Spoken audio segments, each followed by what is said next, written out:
let's talk about the permissibility of deception in Christianity. So let's frame this question. It's 1942.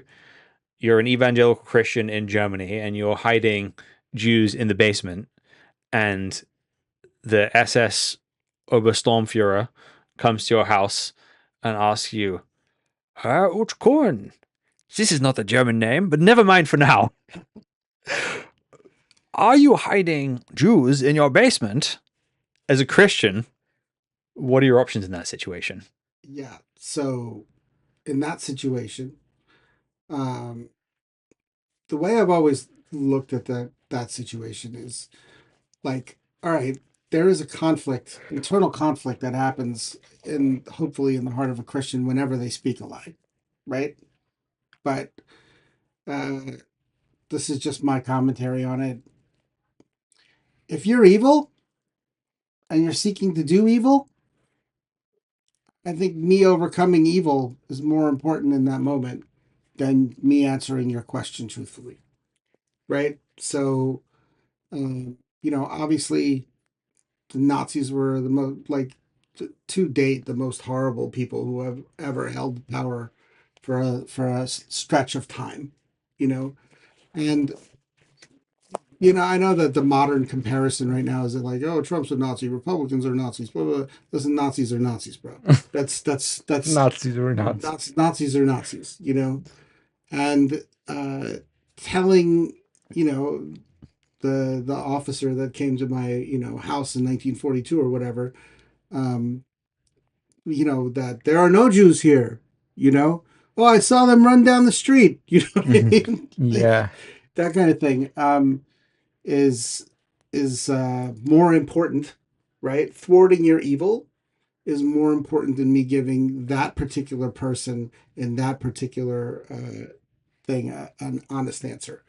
I think that you should not lie as much as as much as possible. If you go back and you look in like traditional Judaism, uh, particularly among Jews who have been they've been persecuted, right? So they will they have said it's okay to lie if you're going to save a life, right? Yeah, I think I would add, sorry to interrupt you. Islam particularly says one condition you can lie is to save innocent life. Again, innocent life. And Right. I think that is true about Christianity. That is true about Well, Judaism. I mean, Christianity doesn't say that, right? Christianity is it's not like expressly written that it's okay to lie in certain situations. I mean, the commandment is you shall not lie. And then the explanations of lying throughout the Bible, when people lie, it's always connected with a negative thing and a negative consequence. The point being, um, like what happened with Paul when they lowered him down the rope, right? When the king of Nabatea was seeking to have him arrested, like did they lie? Did they say, "Oh, he's not here," and then they lower him out the door? There are instances of that in the Bible for sure. Yeah, it's a very tricky topic, and it pulls us into a dilemma situation.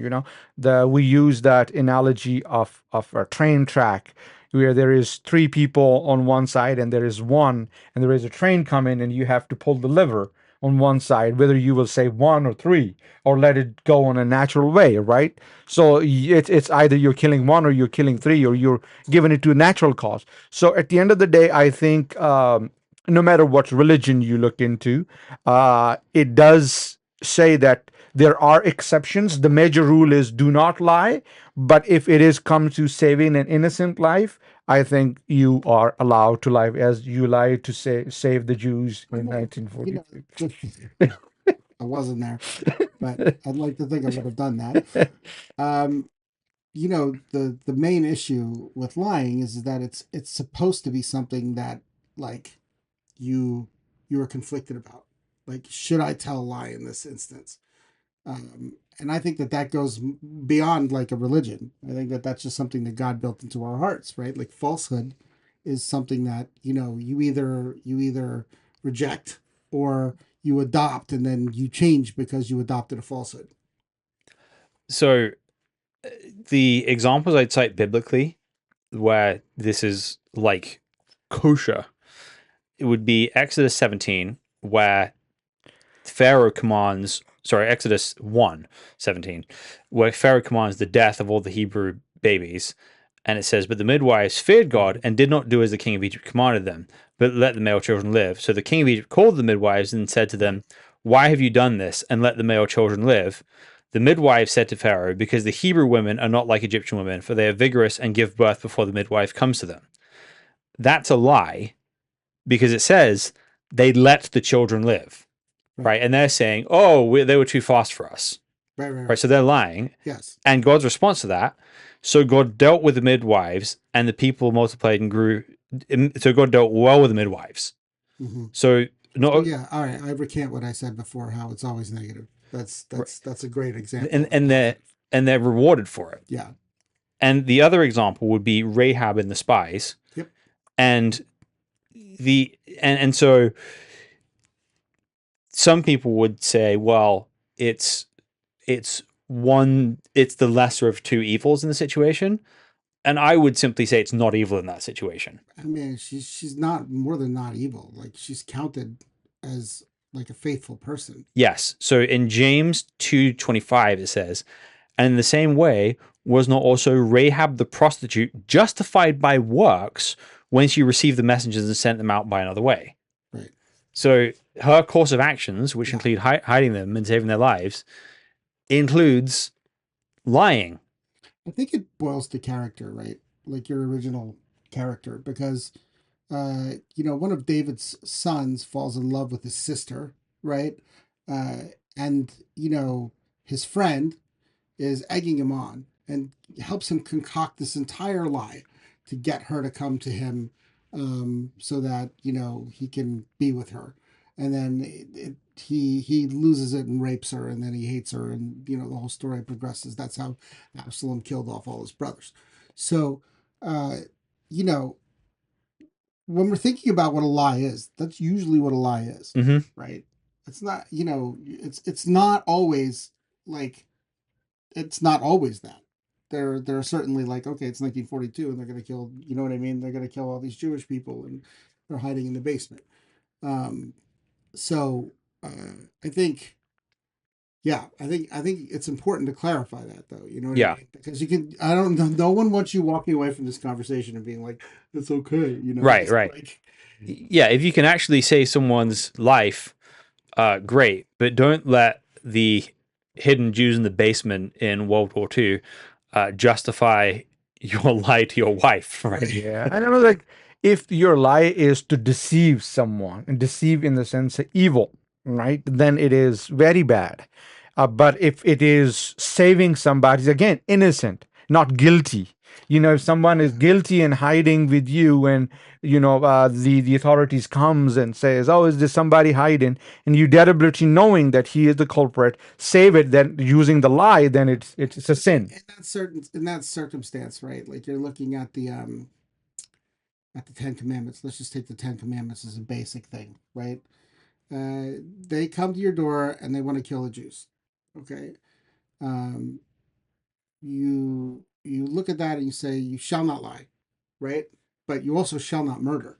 Mm-hmm. So if I am looking at it and saying, "Okay, that sin," like I'm not going to facilitate your ability to murder somebody. Um, but in order to do that, I have to shield them by not letting you know that they're there, right? Right. Like, yeah, So the Ten Commandments are there to govern a peaceful, ordered society. right, And when a government is coming and seeking to like murder right, its own people, you're no longer living in that peaceful, ordered society. And there may be steps to be taken there which are sort of unusual.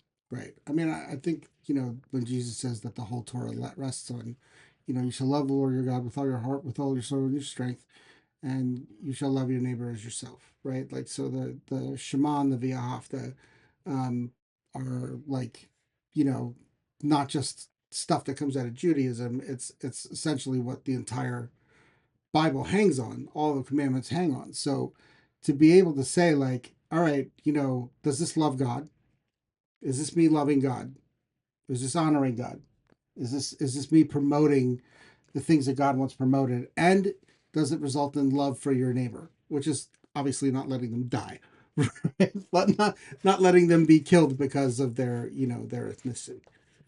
Yeah, and regardless if they're we're using the Jews example only, and it's not just limited to Jews, even Sure. innocent Muslims are hiding, Oh, Sure. and And it's think about it in terms of like what about like Vietnam comes to mind, right. right? Even the non Like Muslims, right? what the Khmer Rouge were doing, Cambodia. I'm sorry, Cambodia, right? Yes, Um, what happened in Cambodia? What happened in other conflicts like throughout the world where, uh, you can sit there and think that you're being justified. This is movie Fury. Have you seen the movie Yep. Fury? Okay, so there's a scene in the movie Fury where they're in someone's home and half of the crew wants to rape their daughter. Well, maybe not half of the crew, but one person in particular wants to rape the daughter that's there and take advantage of them, and the rest of them, kind of stand up, right, to her. So there's a situation where people are doing something righteous. They're trying to free the world from Nazis, right? But then there's evil in the middle of that. So, you know, being able to discern, like, I can't just say that everything that I do because I'm trying to get rid of Nazis is good. Mm-hmm. You know what I mean? That's a war crime. yeah. Like raping an innocent woman is a war crime. Like forcing the whole family to watch you do it at gunpoint is a war crime. Obviously, Horrendous yeah, war crime. obviously in the movie it doesn't happen, but yeah, Yeah. And to wrap this up, my final take on this is, doesn't matter or you're Christian or you're Muslim or you're Jew or you're Buddhist or whatever, lying is not good in general. And of course, when you're Christian, you're more connected. You feel like it is a sin on top of that. If you're Muslim, you should feel more consecutive. yeah, honestly, you should. As a Muslim, you feel like, Allah forbids you from lying and Judaism. So there is religion also contributing a lot. At the end of the day, yes, when it comes to saving some innocent, I'm using the word innocent again and again, it is permissible. But other than that, we all should refrain from lying. It doesn't matter what religion you are following. Yeah, and I'll land by saying this, that not only is the Christian view on this that you shouldn't lie, it's that you should be holistically honest about things as well. You shouldn't generally try and distort the truth, tell half truths. You should try and speak up for the truth wherever you see it lacking and be a person that contributes to the honesty and openness of the world.